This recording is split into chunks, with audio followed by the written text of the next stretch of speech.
భాగ్యరేఖ. ఎంత అందమైన పదమో ఈ భాగ్యరేఖ. ఇది ఎంత అందమైనదో అంతకంటే రహస్యమైనది కూడా. ఎప్పుడు ఎలా వస్తుందో ఎవరూ చెప్పలేరు. అందరి దృష్టిలో ఎవరి భాగ్యరేఖలో ఎంతుంటే అంతకంటే ఎవరికి ఎక్కువ లభించదు, అంతకంటే తక్కువ కూడా ఎవరికి లభించదు. భాగ్యరేఖలో రాసున్నది ఏమాత్రం చెరిగిపోతూ. ఎప్పుడైనా ఆకాశంలో పక్షిని చూడండి, అదెప్పుడు భాగ్యరేఖ మీద ఆధారపడతాం. ఎంత పెద్ద తుఫానులు వచ్చినా, సుడిగాలులు వీచినా బెదరకుండా తిరుగుతూ ఉంటుంది.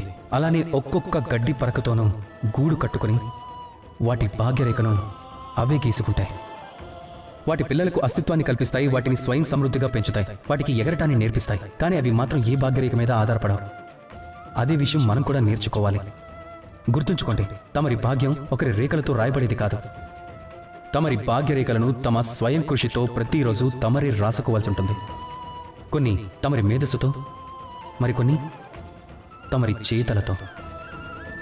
రాధాకృష్ణ.